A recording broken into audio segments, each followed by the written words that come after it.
Have you ever noticed how the moment you reveal your feelings, something shifts, not always in your favor? Suddenly, they have the upper hand. The sympathy turns into strategy. The connection, weaponized. Niccolò Machiavelli warned, never reveal your true intentions, not out of cruelty but out of survival. Because in the wrong hands, your honesty becomes ammunition. This isn't about becoming heartless. It's about becoming strategic. Because if the wrong people know what shakes you, they'll never stop shaking you. Honesty is sold as a virtue, and in many ways it is. But what no one tells you is that radical honesty, when misplaced, can become a trap, a seductive one. Because it feels like truth, it feels like bravery. But not every battlefield deserves your banner. As children, we're taught to speak our truth, to be emotionally open, to wear our hearts on our sleeves. But that lesson only works in safe rooms, and most rooms are not safe. You learn this in fragments. The first time you admit fear, and they mock you. The first time you reveal your longing, and they withdraw. The first time you confess love, and they flinch. Not because your feelings were wrong, but because your honesty revealed your blueprint. People are trained, sometimes unconsciously, to see vulnerability as leverage. They don't mean to weaponize your truth, but they do. Because in a world obsessed with advantage, knowledge becomes control. This is the paradox Machiavelli understood, that power is preserved not by what you show, but by what you withhold. He warned not to reveal your intentions, not because honesty is immoral, but because most people don't know what to do with your truth, except bend it to their benefit. Modern culture worships openness. Share your story. Speak your truth. Be vulnerable. And yes, that has value. But not when the audience is unqualified. Not when the receiver sees your heart as a roadmap to manipulate you. You must begin to differentiate between intimacy and information, between connection and confession. Because not everyone who asks how you're feeling deserves an answer. You tell them about your anxiety, your overthinking, your trauma. You think you're building trust, but what you're often doing is building their strategy. The narcissist doesn't attack with fists. They wait, they mirror, they listen to your truths, until they've memorized the exact sequence of your insecurities. Then, when you finally confront them, they don't need to scream. They just press the buttons you handed them, one by one. This is the game, and every time you speak without discernment, you give away pieces of your advantage.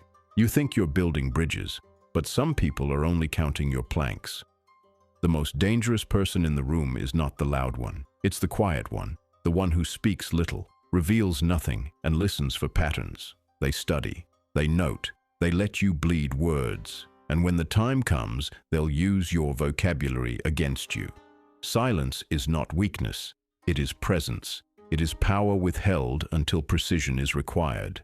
Every time you overshare, you dilute your position. Every explanation is a small surrender. Every confession is a breadcrumb. And eventually, someone will follow the trail. Not to understand you, but to undo you. We live in a culture where expression is confused with empowerment, where blurting your trauma is seen as authenticity, but true power is rarely loud. It's strategic. It knows when to speak and when to remain unreadable. Machiavelli didn't write about silence to promote emotional coldness. He wrote about it to preserve influence, to protect your motives, to guard your intentions like a fortress. Because once they know what you love, they can threaten it. Once they know what you fear, they can trigger it. Once they know what you need, they can control the flow. This is not paranoia, this is precision. You were taught that transparency is always noble, but in truth, it is neutral. It depends on the context and the recipient. A surgeon wields a scalpel to heal. A thief wields it to cut. It is the same blade. Your honesty is that blade. So ask yourself, who is holding it when you speak? Emotional intelligence isn't about spilling your feelings everywhere. It's about knowing who is capable of holding them and who is waiting to use them. You don't owe anyone your inner world, especially not those who demand it early. Fast intimacy is often a red flag, not a sign of depth. You are not cold for being private. You are not arrogant for being selective. You are not cruel for observing before revealing. You are strategic. You are awake. You are no longer handing out pieces of yourself like samples. You understand now. They trained you to equate honesty with connection. But for many, your feelings were never a door to walk through. They were a mirror to shatter when they felt small. So you speak less. You reveal slowly. You ask more questions than you answer. And the moment someone pressures you to share, you listen to what that urgency is masking. Because real connection never demands. It waits. It earns. This isn't about building walls. It's about choosing who deserves the key. Because in the end, your silence is not emptiness. It's strategy. It's survival. It's your shield against a world that often uses understanding as a form of control. In the next section, we go deeper. How emotions are not just felt, but traded. How some people use your feelings as currency to manipulate perception, status, and control. We explore the hidden economy of emotional exposure and how to bankrupt their leverage before it begins. Your emotions are not just feelings. In the wrong environment, they become currency, negotiated, spent, traded, and in many cases, stolen. The moment someone realizes your emotions hold social value, they begin to collect them like coins. This is how emotional economies work. You reveal a fear. They gain a handle. You express pain. They gain a narrative. You share a dream. They gain a lever. Insecure people, those who can't generate their own significance, often borrow yours. And nothing is more potent than the feelings you haven't yet mastered. In manipulation, the most effective weapon isn't force. It's empathy, faked. It's the pretense of closeness. The illusion that you can tell me anything. Because the moment you believe they understand you, you stop protecting yourself. And in that quiet moment, when your defenses drop, they begin to trade. Your fears become their script. Your hopes become their bait. Your confessions become their collateral. Think of the coworker who asks about your stress, then casually mentions it to the boss. The friend who remembers your insecurity and waits until it hurts most to bring it up. The partner who tells you they're just being honest, but only when it's your pain being dissected, not theirs. These people are not seeking intimacy, they're managing optics, because in the social arena, emotions signal status. He who appears strongest controls the narrative, and so they push you to speak first, to feel first, to bleed first. Because if you're reactive, they're composed. If you're emotional, they're rational. If you're vulnerable, they're perceived as powerful. This is the false binary, and it's everywhere. We praise stoicism not because it's noble, but because it creates contrast. The more emotionally exposed you are, the more emotionally superior they appear, by comparison. But what you must understand is this. There is a difference between being sensitive and being available. You can feel everything and still share nothing. Machiavelli understood this dynamic well. He advised leaders to appear compassionate, but never to let compassion dictate their strategy. Why? Because to lead, one must navigate deception without drowning in it. Emotions may be real, but they are also manipulatable. And those who cry the loudest often hold the sharpest knives. So how do you take your emotional currency back? You stop playing the open book. You become the encrypted letter.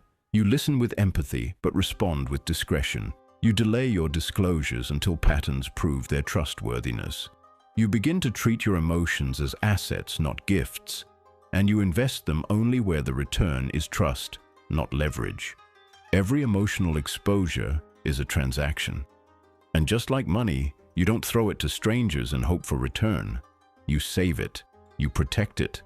You grow it with those who earn the right to know it. There is a reason powerful people say little.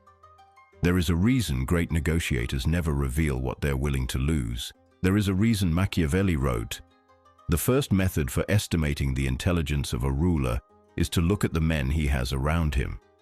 You must look closely. Who benefits when you speak? Who becomes calmer, more confident, more in control. The moment you express doubt, who changes the subject when the spotlight turns back to them? These are not friends. These are tacticians. And the best tactic against them is not to fight. It's to close the vault. They cannot use what they cannot access. They cannot manipulate what they do not know. They cannot distort a silence you refuse to break. This is not coldness, it's calibration. Because there are people who will love your truth, but they don't ask for it. They earn it. They don't interrogate. They listen. They don't demand it all at once. They meet your pace. They match your weight. They hold your words like something fragile, not something functional. Until then, stay unreadable, stay observing, stay grounded. Speak when you mean it, and protect the words you don't. You are not a story to be consumed. You are a fortress with one gate, and it opens inward. You are not weak for being silent. You are not distant for being selective. You are practicing emotional sovereignty. You are reclaiming authorship over your narrative. In the next section, we go beyond silence. We explore how power is built, not just through what you hide, but what you project, and how crafting mystery, presence, and detachment is the key to psychological dominance in any room. We explore how power is built not just through what you hide, but what you project, and how crafting mystery, presence, and detachment is the key to psychological dominance in any room. True power doesn't announce itself. It walks into the room without needing to speak. It doesn't seek approval. It doesn't chase. It emanates. We've been conditioned to associate power with volume, louder voices, more words, constant explanations. But those who truly influence others rarely rely on words. They control the room through presence, not persuasion, through posture, not pleading, through silence, pregnant with certainty. Machiavelli understood that the strongest leaders weren't always the most talkative. They were the most unreadable. Their power came from the tension they created, not the stories they shared. Because when you don't know what someone is thinking, you start to project. You fill the silence with your own fears, desires, and insecurities, and in doing so, you give them power. Mystery triggers imagination, and imagination is more persuasive than any argument. When you leave gaps in your presence, people rush to fill them. They assume depth. They assume confidence. They begin to orbit around your stillness, wondering what you know that they don't. Think about the people who make you lean in. They don't spill everything at once. They reveal in layers. They speak less, but say more. Their restraint becomes gravity. Their control becomes influence. This isn't about playing games. It's about conserving power. It's about understanding that energy, once leaked, cannot be taken back. The more you reveal, the more predictable you become. And predictability, in psychological warfare, is a weakness.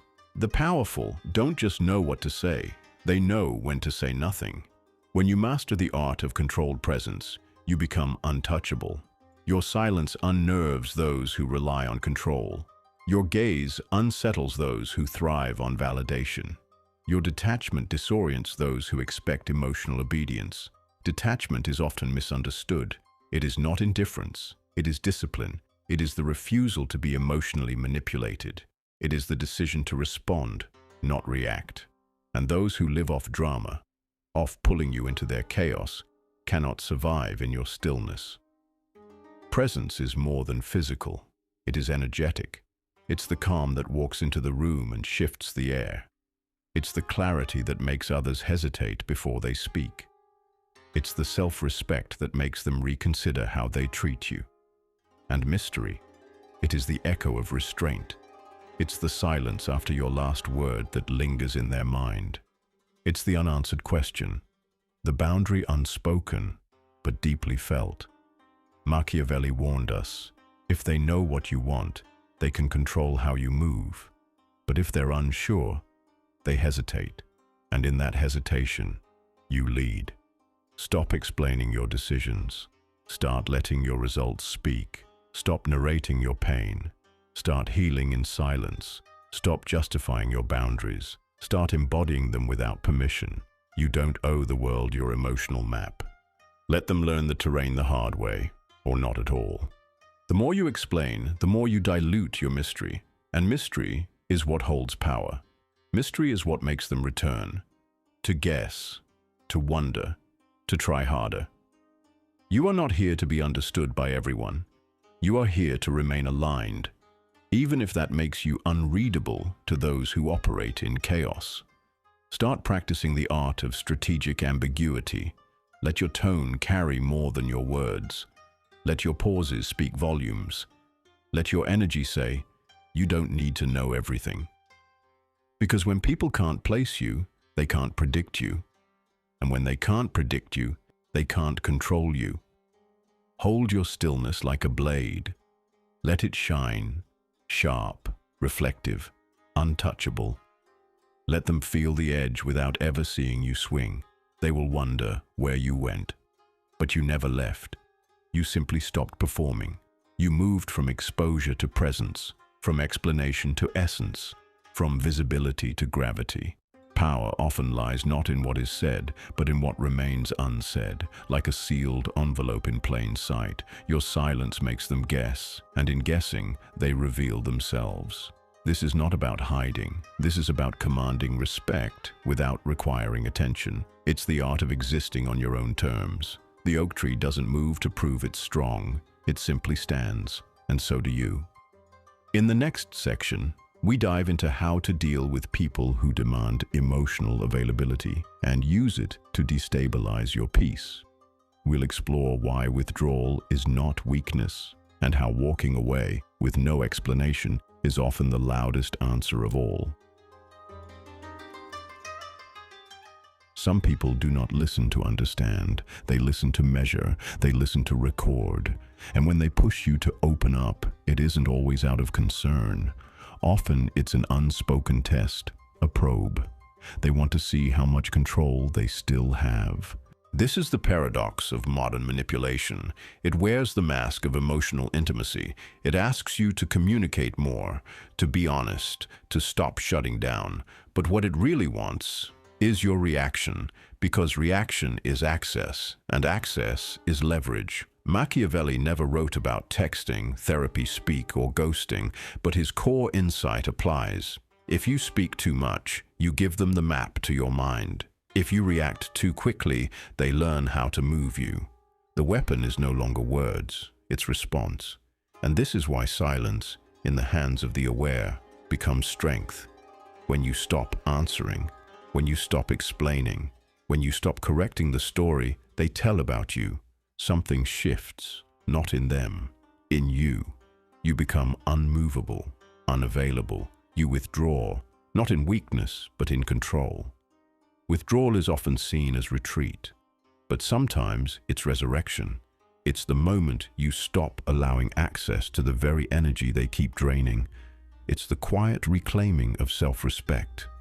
You see, emotional abusers thrive on explanation. They want you in the loop, justifying, proving, chasing clarity, because while you explain, they rest. While you react, they strategize. While you search for resolution, they grow stronger in your confusion. But when you go silent, they lose the script. They no longer know what angle to play. They can't predict your next move. And in their confusion, they reveal themselves. Silence exposes. Silence disrupts. Silence makes those who rely on noise feel lost. And yes, it will be called cruel. It will be labeled avoidance, arrogance, even cowardice. But that's only because silence removes their favorite tool, your voice. You don't need to explain your boundaries. You don't need to defend your peace. You don't need to justify your absence. Your silence is enough. Not because you're weak, but because they trained you to believe your voice is required for every closure, every fix, every flame-out. It's not. Carl Jung once said, "The privilege of a lifetime is to become who you truly are." And who you truly are is not a performer for the emotionally entitled. Who you truly are does not need to narrate their pain to earn space. Who you truly are walks away when peace becomes too expensive. This is the moment you stop performing clarity for people committed to misunderstanding you. This is the moment you stop over-explaining your silence to those who never respected your voice. It is not weakness to walk away. It is the purest strength. Because silence, true, grounded silence, doesn't beg. It doesn't ask for validation. It simply exits. And those who were addicted to your reaction, they will feel the vacuum. Let them. Let them sit in the echo of what they tried to control. Let them meet the version of you who no longer dances for approval. Let them confront the void they helped create. You are not withdrawing. You are ascending. Silence is the first language of transformation. It's what happens when the soul catches its breath, when your mind stops running in circles for someone else's validation. You realize you were never too sensitive. They were too dismissive. You were never dramatic. They were emotionally unavailable. You weren't overreacting. You were being conditioned to doubt your instincts. And when you fall silent, not in anger, not in fear, but in clarity, you break the cycle. You become unpredictable, and unpredictability is the enemy of control. The people who once pulled your strings will look confused. Their tactics won't land. Their guilt won't stick. Their charm will echo into your quiet and die there. Because silence is not the absence of response. It is the presence of self. And those who loved your chaos, not your calm, will drift away. Let them. Because now your silence is sacred. Your solitude is sovereignty. And your absence is not a gap. It's a boundary. In the final section, we explore what happens after silence, how to rebuild identity, reclaim dignity, and project unshakable presence without saying a single word.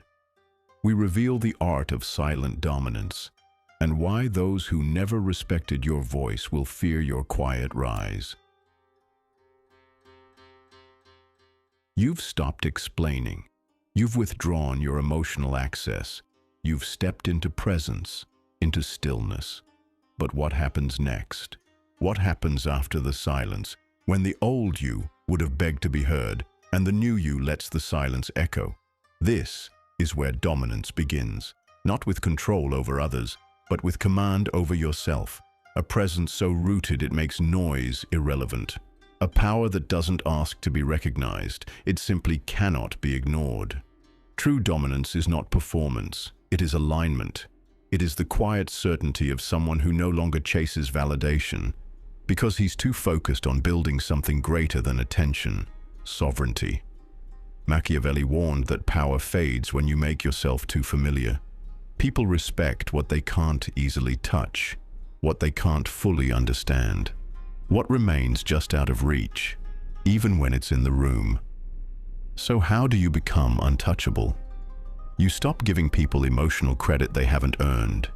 You stop auditioning for love, recognition, or inclusion. You stop mistaking volume for value. You begin to build internally. Discipline, focus, mystery. You let your habits do the talking. Your results become your voice. Your boundaries become your biography.